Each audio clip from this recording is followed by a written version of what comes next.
한번 따라 하실까요? 교회를 통하여 축복하시는 하나님. 무엇을 통하여? 교회를 통하여 축복하신 하나님. 이런 제목으로 말씀 은혜를 나누기 원합니다. 1999년도에 제가 미국의 LA에 이제 선교사를 가게 됐는데 처음 갔죠. 처음 갔더니 미국 생활을 잘 모르잖아요.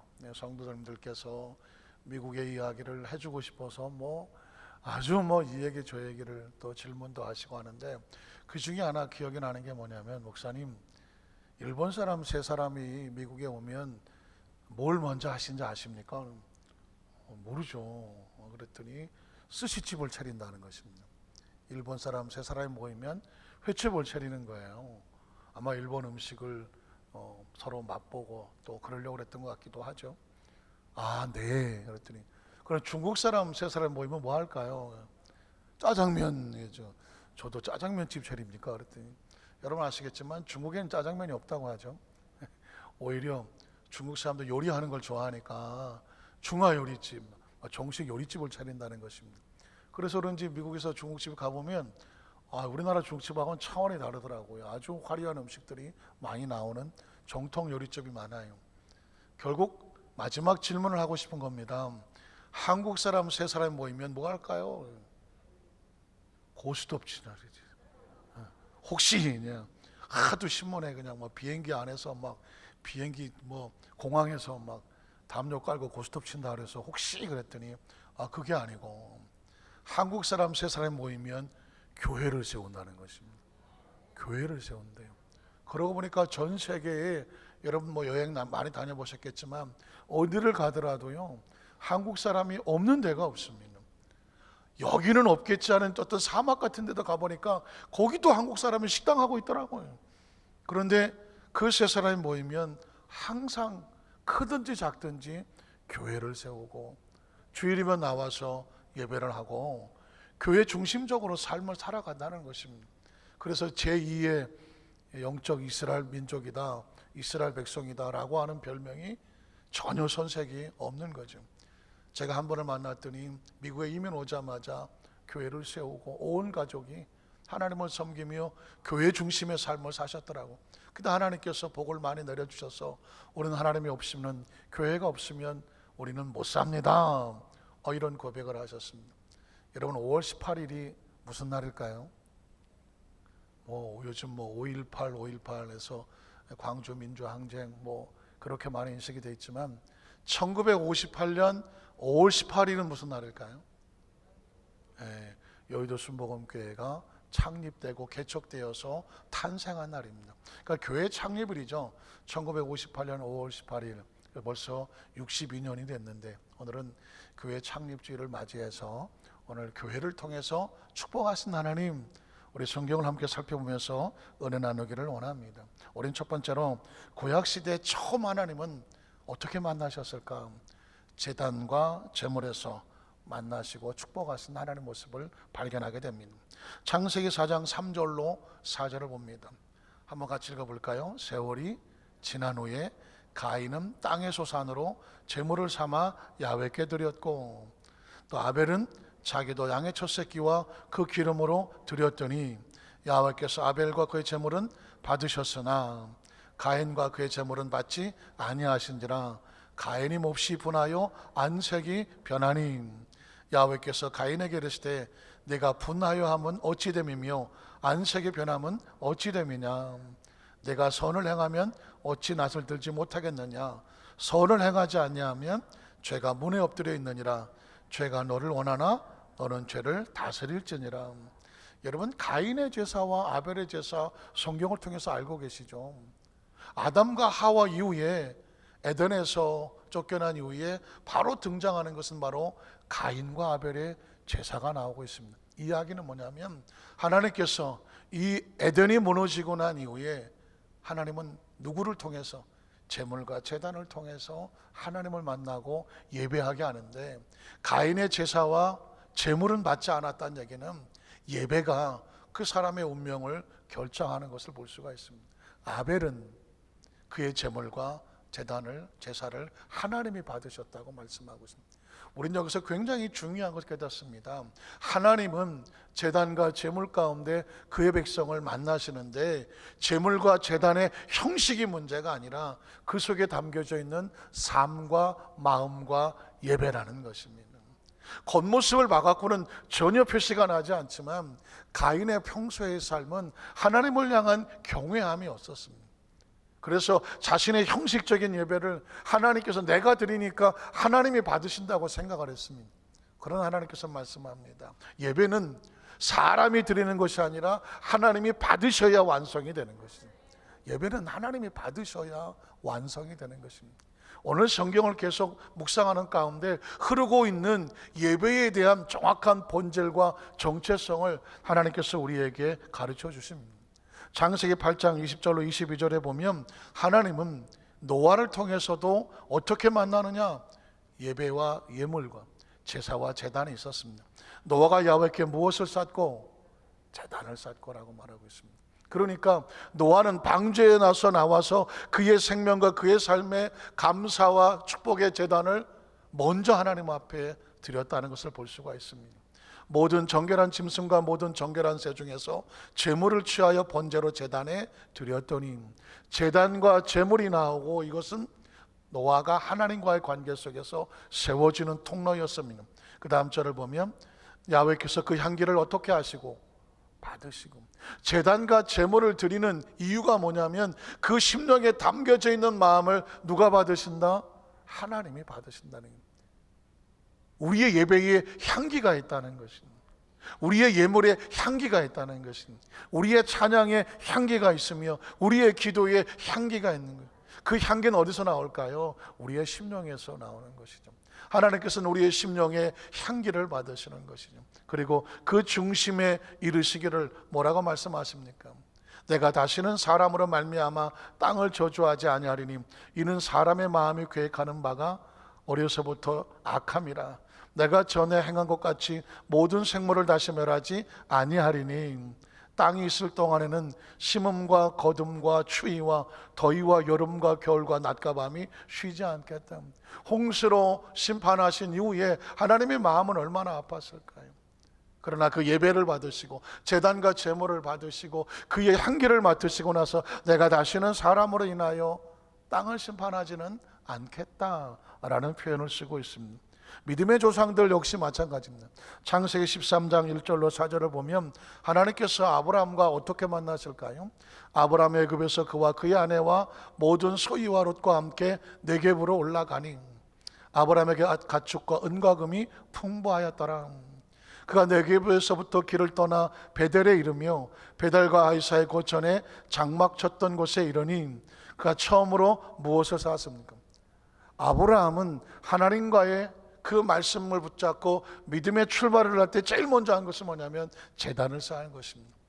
애굽에 내려갔다가 다시 올라와서 다시 하나님 앞에 섰을 때 무엇부터 쌓았더라? 제단을 쌓았습니다. 그리고 그는 거기서 하나님의 이름을 불렀다라는 것입니다. 한번 따라하실까요? 하나님의 이름을 불렀더라.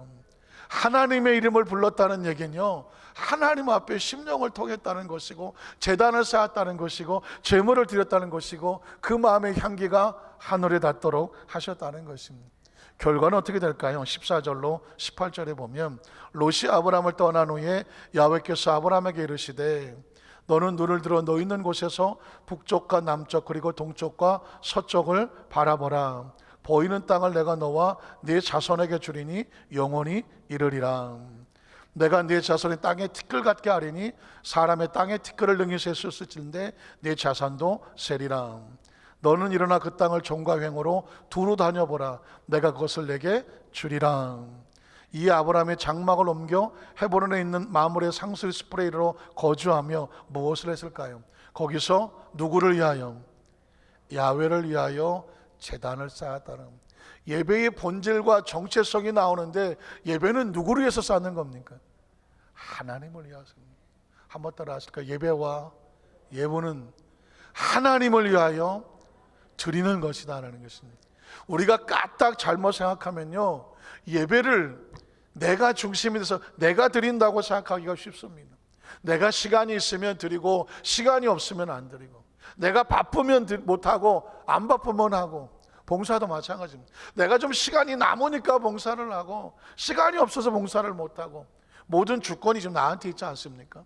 내가 좀 마음이 있으니까 예물을 드리고 마음의 여유가 없으니까 예물을 안 드리고, 이건 내가 중심이 되는 것입니다. 그러나 예배의 본질은 뭐냐? 하나님을 위하여입니다. 이제까지 어떻게 예배를 드리셨든지 간에 오늘 이 시간 이후에 예배의 본질과 패러다임이 바꿔져야 되는데, 철저하게 예배는 하나님을 위하여 드리는 것입니다.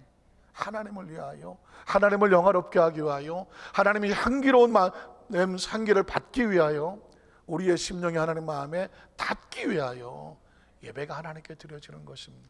저는 이번에 이 말씀을 묵상하면서 우리가 먼 훗날 안타깝지만 이 세상을 떠나 하나님의 나라로 가는 임종을 맞이하게 될 때에 대부분의 사람들은 후회하잖아요. 세상을 떠날 때 많은 분들의 마음을 보면 후회가 막심하다. 좀 더 사랑하지 못한 것, 좀 더 용서하지 못한 것, 좀 더 정말 가족들을 좀 따뜻하게 하지 못한 것, 좀 더 좋은 사람들을 좀 자주 만나지 못했던 것, 좀 더 자기 자신의 어떤 마음을 헤아리며 살지 못했던 것, 이런 많은 후회의 마음을 가지게 된다고 하는데, 진짜 중요한 후회는 뭔지 아십니까? 내가 하나님 앞에 하나님을 위하여 더 많은 헌신을 하지 못한 것, 하나님을 위하여 더 예배하지 못한 것, 바쁘다는 핑계로, 이것저것 힘들다는 핑계로, 어쩌고 저쩌고 한 여러 가지 핑계를 대고 내가 하나님과의 관계 속에서 올바로 세워지지 못했던 것, 먼 훗날 세월이 지나면 가장 가슴 아픈 후회는 바로 이 부분일 것입니다. 왜냐하면은 우리가 이 세상을 떠날 때 가져갈 게 뭐가 있나요? 아무것도 없잖아요.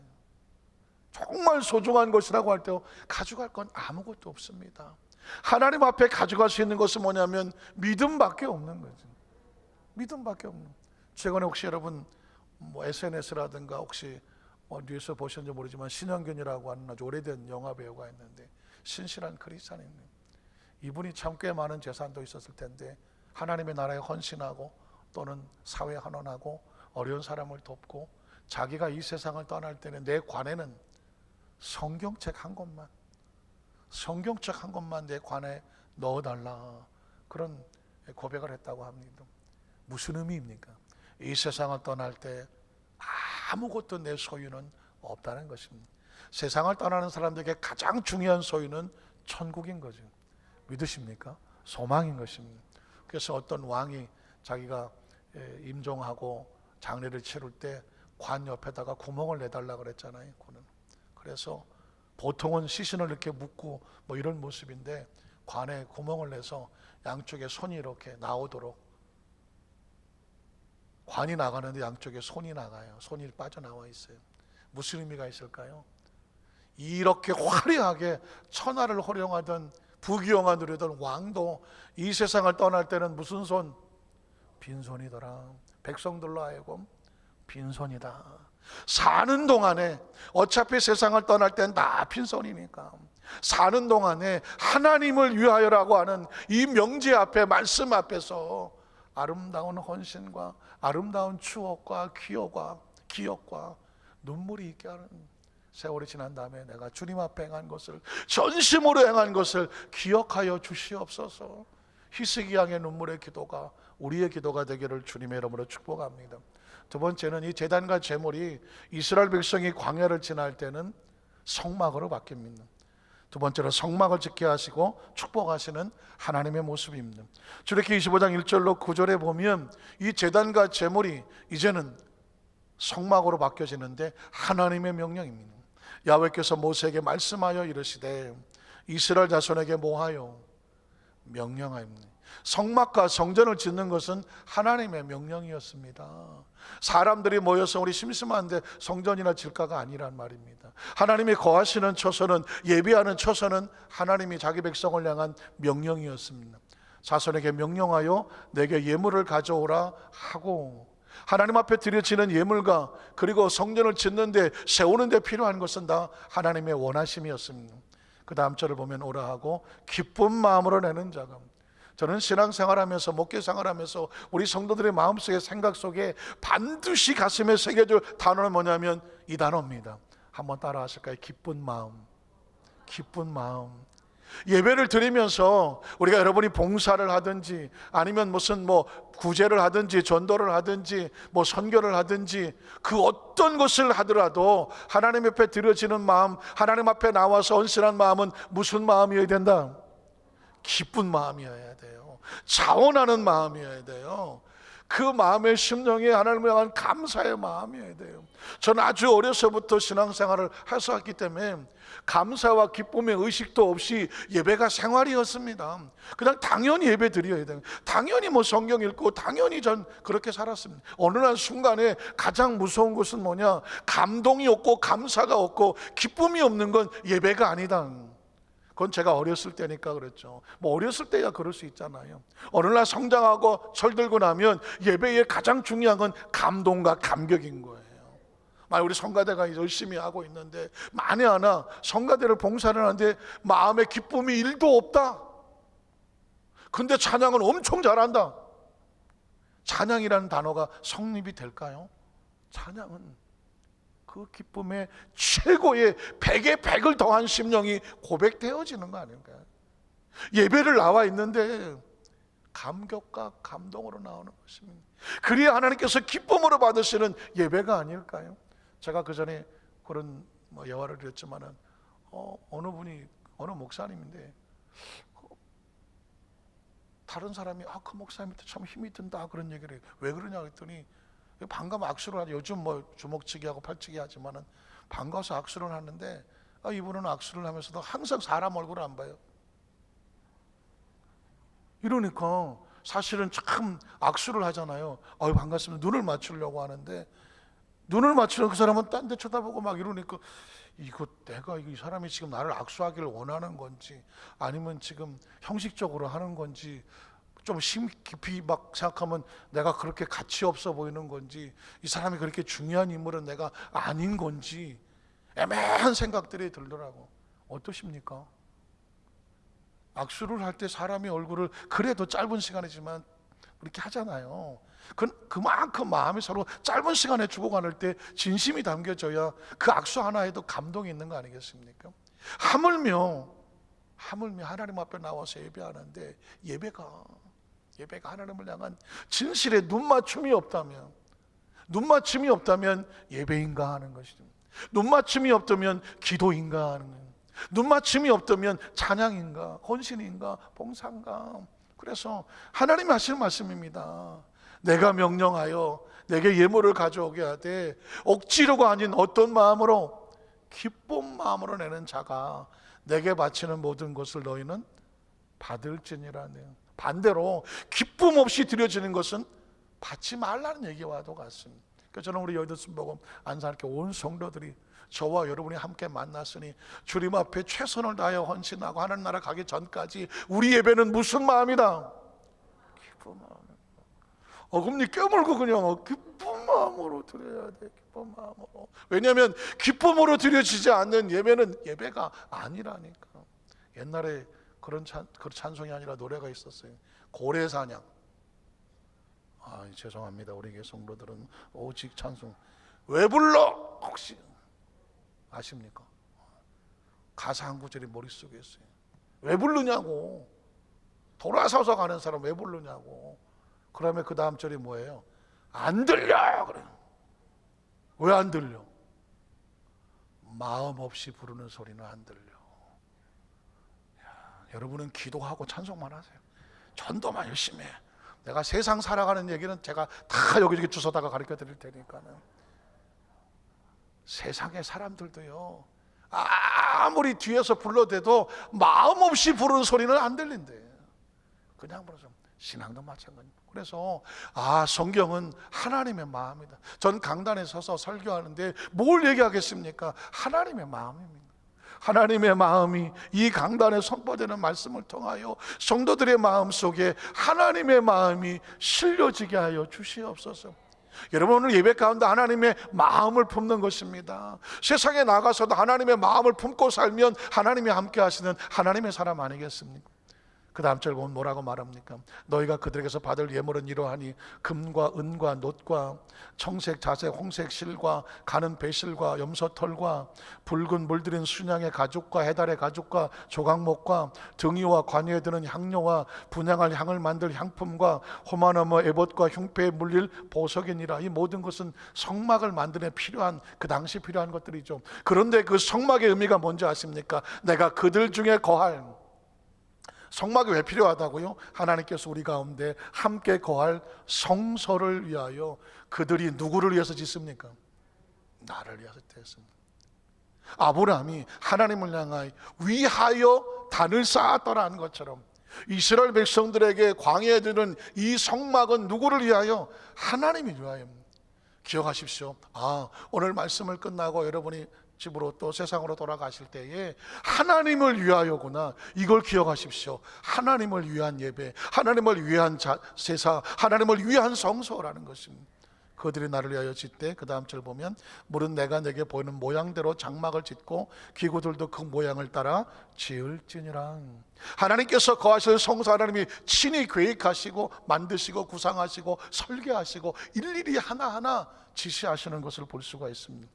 출애굽기 36장 1절로 7절에 보면 부사렐과 오홀리압과 및 마음이 지혜로운 사람 곧 야훼께서 지혜와 총명, 하나님 앞에 헌신한다는 것이 놀라운 축복은 뭐냐면 그 사람에게 뭘 주신지 아십니까? 지혜와 총명을 주십니다. 하나님은 하나님의 사람들이 하나님의 일을 할 때에 하나님의 지혜와 총명을 주시고 일하게 하신, 성소에 쓸 모든 일을 할 줄 알게 하신 자들은 모두 야훼께서 명령하신 대로 할 것이니라. 모세가 부사렐과 오홀리압과 및 마음이 지혜로운 사람, 그냥 지혜롭지 않아요. 그 마음에 하나님께로부터 지혜를 얻고 와서, 여러분 우리가 하나님 일을 한다는 건 얼마나 감사한 일인지 모릅니다. 하나님께서 지혜로운 마음을 주시고 그 마음까지 주시니 그 얻고 와서 그 일을 하려고 마음에 원하는, 아까 말씀드렸죠, 기쁨으로 드리는, 마음에 원하는 자는 그 모든 자를 부를 때에 곧 그들이 이스라엘 자손의 성소의 모든 것을 만들기 위하여 가져온 예물을 모세에게 받으니라. 그러나 백성이 아침마다 뭐하는? 자원하는, 아까 그랬죠, 기쁜 마음, 원하는, 자원하는, 스스로 원하는 그 예물을 연하여 계속하여 가져왔으므로 성소의 모든 일을 하는 지혜로운 자들이 각기 하는 일을 중지하고 와서 모세에게 말하 이르되, 백성이 어떻게 가져와서? 너무 많이 가져와서. 여러분 이게 뭘까요? 물질이 문제가 아닙니다. 마음의 축복입니다. 많이 가져오므로 야훼께서 명령하신 일에 쓰기에 남음이 있다는 것입니다. 모세가 명령을 내리며 그들이 진중에 공포하여 이르되 남녀를 막론하고 성소에 드릴 예물을 다시 만들지 말라 하며 백성이 가져오기를 그치니, 이유가 뭔지 아십니까? 있는 재료가 모든 일을 하기에 넉넉하여 남음이 있었다라는 것입니다. 하나님 일은 이렇습니다. 넉넉하여 남음이 있게 하더라. 물질로 보입니까? 마음이 보입니다. 저는 81살 우리 성도들의 일생을 돌이켜 봤을 때 내 삶에 하나님 앞에 내가 최선을 다하여 헌신한 것이 쓰고도 남음이 있었더라. 이 말씀이 저와 여러분의 그 생의 주인공이 되시기를 주의 이름으로 축복합니다. 출애굽기 40장 34절로 38절을 보면요, 그 성소에 임하는 축복이 있습니다. 구름이 회막에 덮이고, 회막이 뭐예요?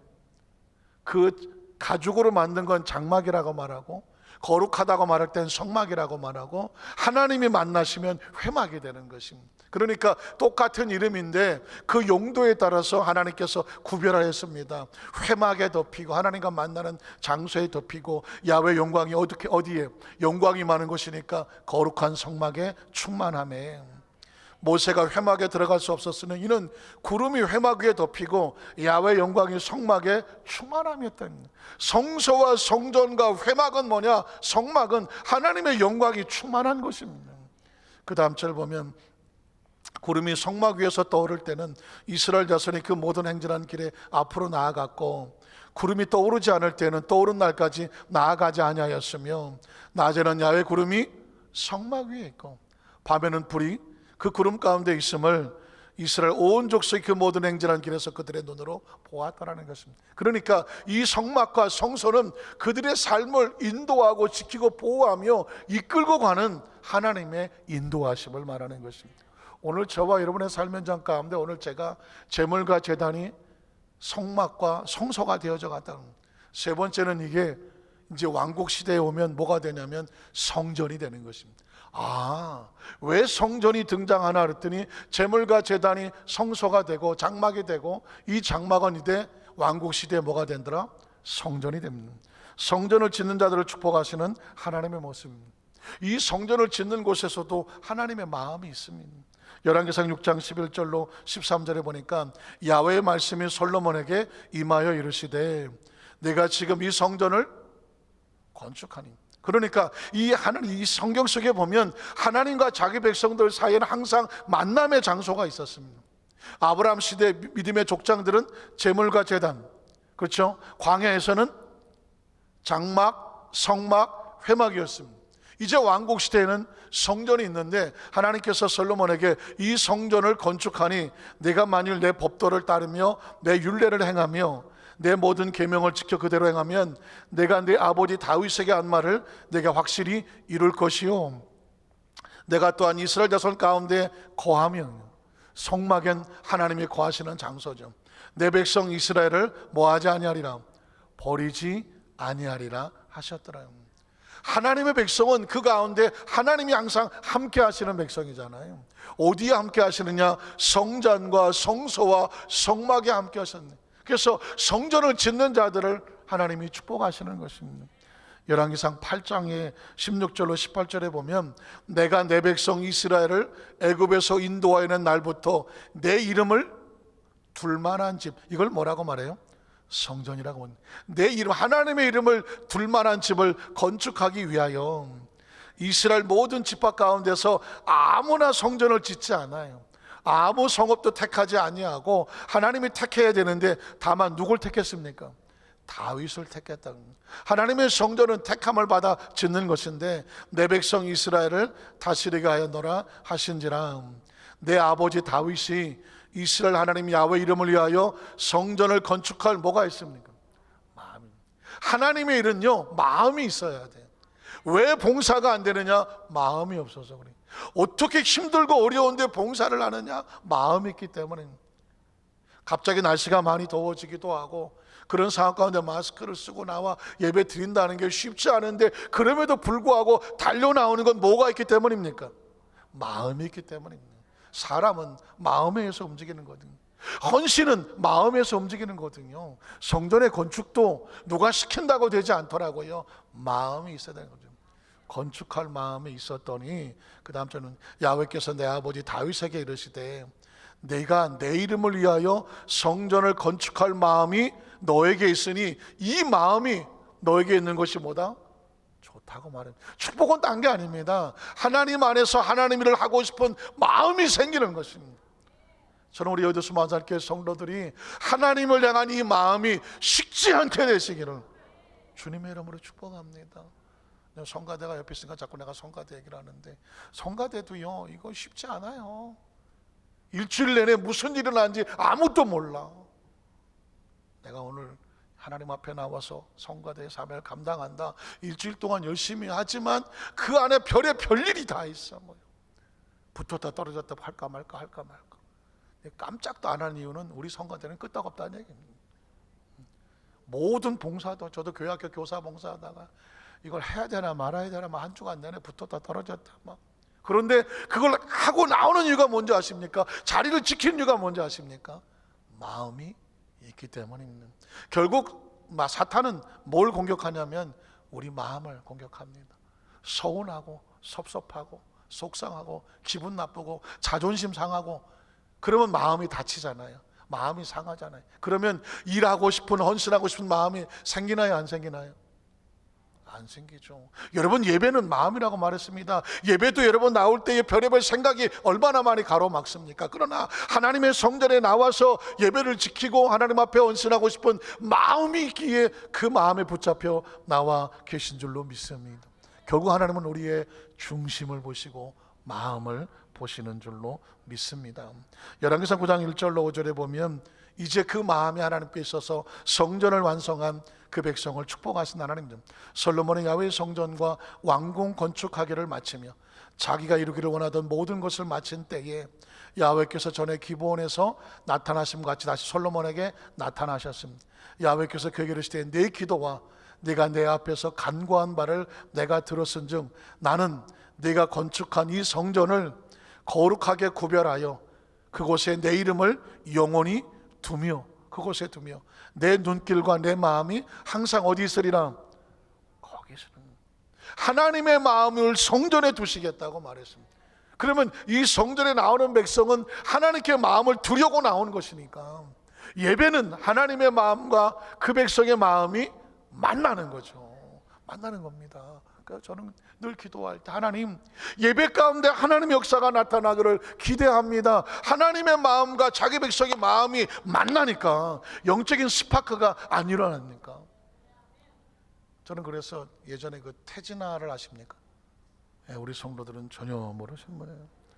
그분의 노래 가운데 사랑은 아무나 하나 전혀 반응이 없는 알아요. 우리 교회 여의도 순복음 안산교회 성도들은 오직 기도와 전도 외에는 아무것도 안 하잖아요. 사랑은 아무나 하나 가사를 가만히 보니까 사랑은 아무나 하는 게 아니더라고. 뭐가 마주쳐야 됩니까? 알면서 왜 모른 척 하시는 거예요? 눈이라도 그렇죠. 그러고 보니까 이 땅에 수없이 지구상에 반은 남자고 반은 여자라고 그러는데 아무 남자 여자나 이게 사랑하지는 않잖아요. 눈이 맞아야 돼. 눈이 맞는다는 이야기는 뭘까요? 서로 마음이 맞는다는 이야기 아니겠습니까? 예배는 아무나 드리지 않아요. 하나님과 마음이 맞는 사람 예배 드립니다. 아무나 갖다 예배 드리고 절대 못 앉아 있습니다. 하나님과 마음이 맞아야 되는 거죠. 성경은 하나님의 마음의 글이고요, 그 마음의 소리를 들으려고 나와 있는 여러분들은 하나님의 연인과 같아요. 그리스도의 신부와 같아요. 그래서 그 소리를 듣고 그 마음을 얻으려고 이 자리에 나와 계신 줄로 믿습니다. 그래서 하나님이 약속하는 거예요. 편지를 쓰는 거예요. 이 성전에 내 마음을 둘 것이니 너희가 이곳에 와서 내게 구하면 너희 소리를 내가 듣고 너희 모습을 내가 보리라. 믿으십니까? 거기 있으리니 그 다음 절을 보면 내가 만일 내 아버지 다윗 행하과 같이 마음을 온전히 하고 바르게 하여 내 앞에서 행하며 내가 내게 명령한 대로 온갖 일에 순종하여 내 법도와 율례를 지키면 내가 내 아버지 다윗에게 말하기를 이스라엘 왕위에 오를 사람이 내게서 끊어지지 아니하리라 한 대로 내 이스라엘 왕위를 영원히 견고하게 하겠다라고 말씀하는 것입니다. 하나님을 사랑하고 하나님의 성전을 사랑하는 마음을 지킨다는 것은 쉬운 일은 아닙니다. 최근에 제가 우리 전길자 권사님이라는 분의 이름을 기억하게 됐는데요, 저는 그분을 아직 뵌 적은 없어요. 그런데 우리 교회가 지성전을 있을 때, 선부동에 있을 때에 그 교회에 권사님으로 계셨다고 하더라고요.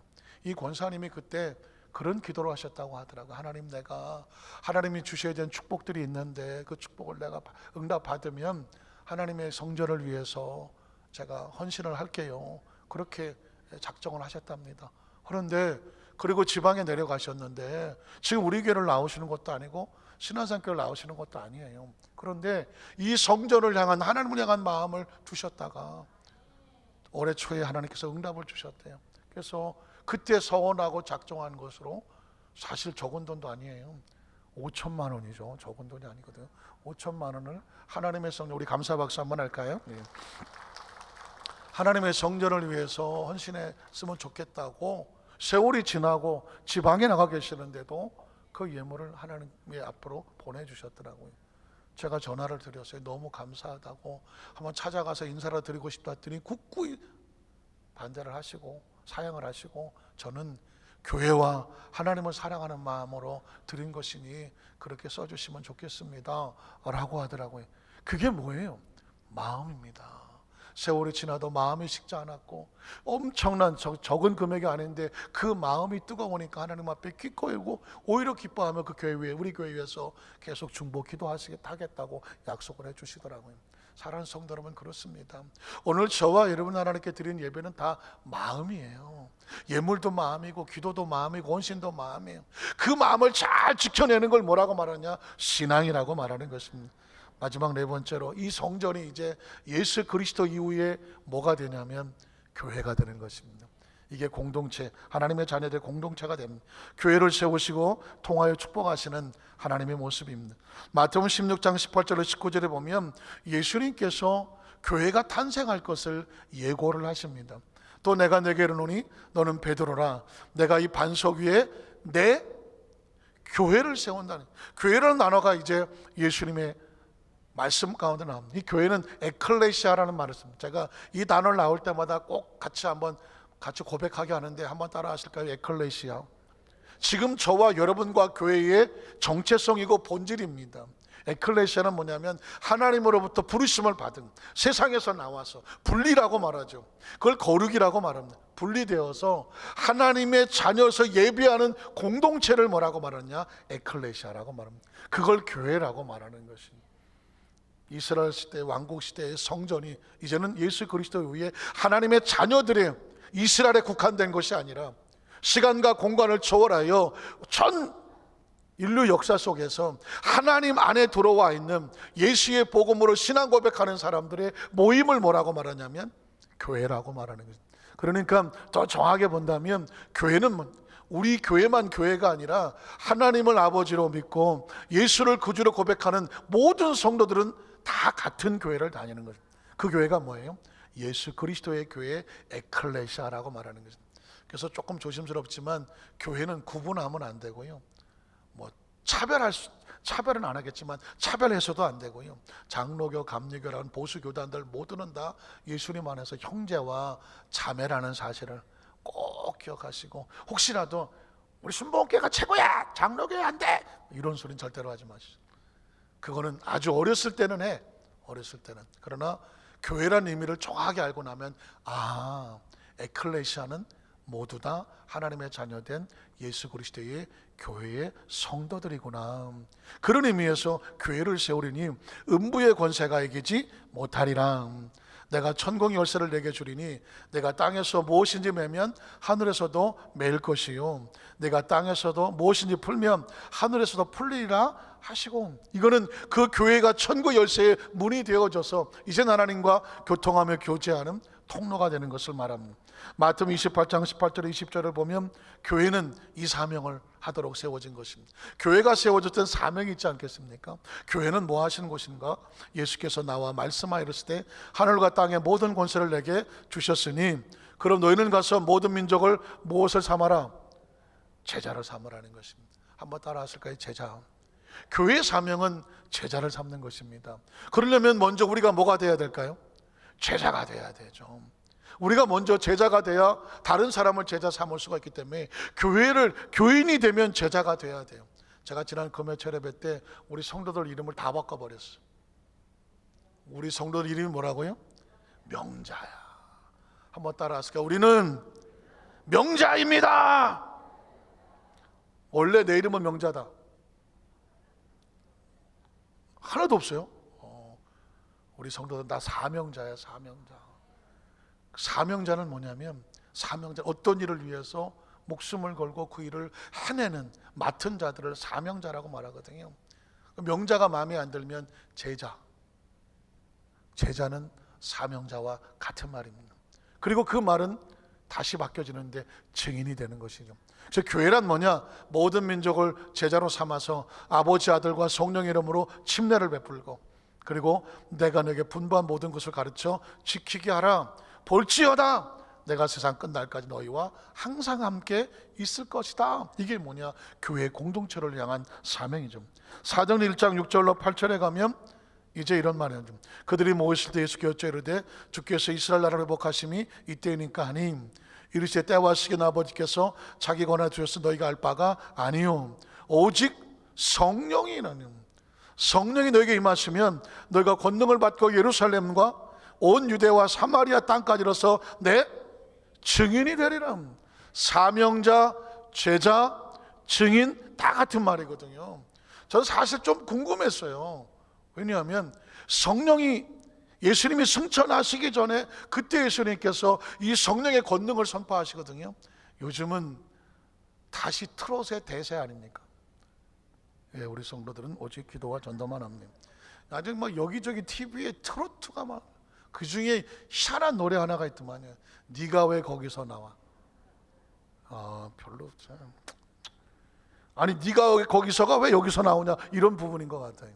그 가사를 보니까는 뭐 자기 여자친구가 뭐 전화 안 받고 피곤해 잘래, 그래서 나중에 알고 보니까 뭐 교회 오빠가 왜 거기서 나와, 또 교회 오빠하고선 나이트 클럽에서 나온다고 하면서 네가 왜 거기서 나오냐. 그래서 뭐 많은 사람들이 그 노래를 또 좋아하기도 해요. 왜 네가 왜 거기서 나와, 패러디 하느라고. 그래서 제가 보기에는 왜 성령이 여기서 나오냐, 제가 쭉 이렇게 연결을 했죠. 제물과 제단, 그리고 장막과 회막, 그리고 성전, 이게 흘러내리고 있잖아요. 그리고 교회거든요. 이 모든 것들이 떨어져 있는 것들이 아닙니다. 하나님과 자기 백성이 만나는 곳이고 마음이 있는 곳이거든요. 그런데 성령이 왜 이쯤에서 나오냐고. 성령은 교회를 세우고 증인되게 하시는 하나님의 능력이거든요. 그러니까 교회는 성령이 있어야 되고, 성도는, 사명자는, 증인은, 제자는 성령의 충만함을 받아요. 예수님께서 마지막 승천하시면서 오직 성령이 너희에게 임해야, 그래야 교회가 탄생하고 증인이 된다라고 말하는 거죠. 그래서 여러분 사도행전 2장 1절로 4절을 보면 드디어 교회가 탄생합니다. 오순절 날의 이름에 그들이 다 같이 한 곳에 모였더니 호련히 하늘로부터 급하고 한 바람 같은 소리가 있어 그들이 앉은 온 집에 가득하며, 마치 불의 여처럼 갈라지는 것들이 그들에게 보여 각 사람 위에 하나씩 임하여 있더니 그들이 다 성령의 충만함을 받고. 성령 충만이 왜 필요하다고요? 성령의 충만함으로 교회가 탄생하고, 성령의 충만함을 받고 성령의 말하게 하심을 따라 다른 언어들로 말하기 시작하는 그 120문도가 이제 교회의 사명자가 되어져서 그 복음의 전파가 저와 여러분 여기까지 온 것입니다. 그래서 사도행전 4장 29절로 31절에 보면 초대교회는 항상 모이면 이것을 했습니다. 주여 이저도 그들의 위협함을 굽어보시옵고, 또 종들로, 종이 뭐예요? 사명자, 제자, 증인들로 하여금 담대히 하나님의 말씀을 전하게 해달라. 증인과 제자와 사명자와 종들은 뭐 하는 거냐? 담대히 하나님의 말씀을 전하는 자. 그 다음 절은 손을 내밀어 병을 낫게 하는 치유 사역, 그리고 표적과 기사가 거룩한 종 예수 이름으로 이루어지게 앞서서 능력 사역, 그리고 나서 뭘 했을까요? 빌기를 다음에 기도 사역을, 빌기를 다음에 모인 곳이 진동하더니 무리가 다 성령이 충만하여 담대히 하나님 말씀을 전하더라. 말씀을 정리하기를 원합니다.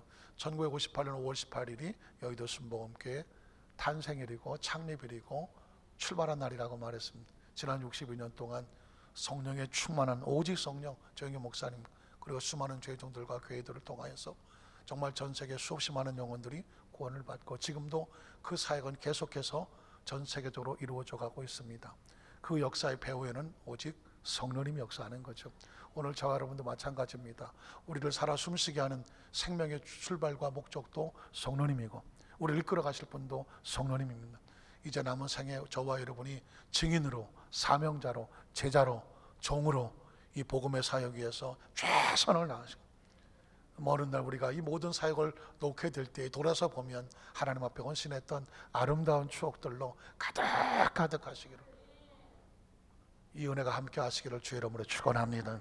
기도하겠습니다.